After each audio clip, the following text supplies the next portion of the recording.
Even when the pieces are in place for a film, nothing is set in stone until the finished product enters theaters. As a project makes the transition from page to screen, there can be multiple revisions as the filmmakers try to get everything right. Sometimes this just means rewriting a few pages of the script, or it can be something more drastic like replacing an actor before shooting. Then there are instances where there has to be a change of director, occasionally when the movie's already in principal photography. It happens more often than you might think. Here are 10 movies that changed directors during production.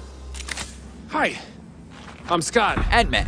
Fans of Marvel and comedy films in general were excited when it was announced that Edgar Wright, of Scott Pilgrim and the Cornetto trilogy fame, would be calling the shots of the first Ant-Man film. Wright had spent years developing the movie and even shot test footage that impressed the audiences at Comic-Con. But just before it was time to start rolling the cameras, Wright chose to step down, citing creative differences with the studio. Peyton Reed stepped in on late notice and delivered a solidly entertaining movie. Wright still received credit for the screenplay, so at least part of his voice was heard.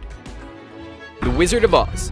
It's one of the most beloved films of all time now, but back when it was being made, The Wizard of Oz was a nightmare behind the scenes. The project had 4 directors come in at various points. Richard Thorpe started, but was replaced when the studio felt he was rushing the production. Help! Help! George Cukor ironed things out for a while, and then passed the torch to Victor Fleming. King Vidor had to take over for the final stages of production when Fleming started working on Gone with the Wind. Despite what definitely should have been too many cooks in the kitchen, The Wizard of Oz went on to earn widespread acclaim. More like it.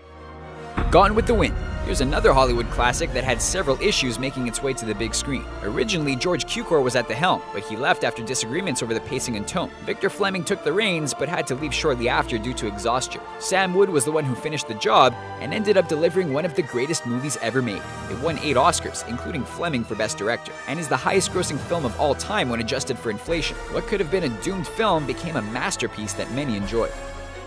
The Hobbit. Peter Jackson made a name for himself by adapting the Lord of the Rings trilogy to film, but he initially wasn't going to be the one calling the shots on The Hobbit. That honor was going to Guillermo del Toro, who was coming off the hit Pan's Labyrinth. The fan-favorite director spent 2 years doing pre-production work before he stepped away due to numerous delays. Jackson was the one who took over, and while that sounded good at the time, his decision to stretch The Hobbit from a 2-part movie to 3 turned off a lot of fans. We'll never know what del Toro's version would have looked like, and who knows, could have been better. Moneyball. This small-scale sports film dealt with quite a lot of drama behind the scenes that drastically changed the format of the picture. Originally, director Steven Soderbergh wanted to present Moneyball as a documentary-style film, even shooting interviews with real-life athletes, which didn't make executives happy. You're killing this team. Coming up with a new approach, they brought in Bennett Miller to handle the project as a more straightforward narrative film. Sony had to end up paying 2 directors and 2 screenwriters to get the product they wanted, but it paid off as Moneyball was one of 2011's best-reviewed films. Ratatouille. Brad Bird gave fans a wonderful superhero tale in The Incredibles, and it turns out the director is something of a superhero himself. When Pixar was developing Ratatouille, Jan Pinkava was originally on board to direct, but the studio was concerned his version didn't have a strong chance to be commercially successful. This can't just happen! Pinkava was removed from the project and replaced by Bird, who had just 18 months to completely overhaul several aspects of the film. Luckily, Bird cracked the winning formula, and the Ratatouille that was released became his second massive hit for Pixar and won an Oscar for Best Animated Film. Superman 2. Long before the shared universe phenomenon, director Richard Donner was planning multiple installments of his Superman series. His plan was to shoot the first 2 films of the franchise at the same time, and he made his way through 75% of the production on Superman 2 before he had to focus on post for the first film. Even though 1978's Superman was a hit, Donner was kicked off the sequel due to budgetary and tone concerns. Richard Lester took over with the intention of making the movie lighter and campier. It was a controversial decision, and Gene Hackman refused to take part in Lester's reshoots. Superman 2 was successful, but the debate over which version is better will never end. Spartacus.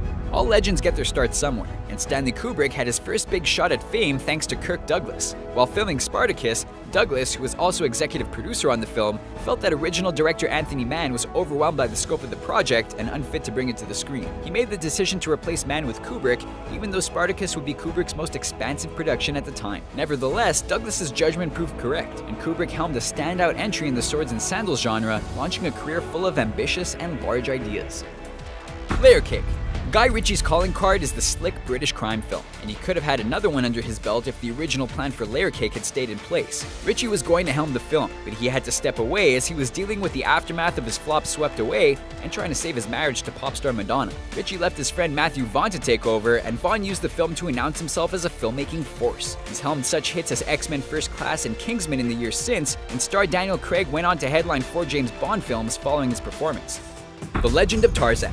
Veteran Harry Potter director David Yates remained on this reboot throughout production, but troubles began once the film entered post. According to reports last year, Yates had begun filming Fantastic Beasts and Where to Find Them before Tarzan was complete. Though Warner Brothers was concerned with the quality of Tarzan, they wouldn't pull Yates off Fantastic Beasts since the Harry Potter spin-off is the greater priority for them. The studio maintains all as well, but it's really an unusual situation. Typically, directors will make sure one movie's in the bag before moving on to the next one. Hopefully both of Yates' 2016 efforts are memorable.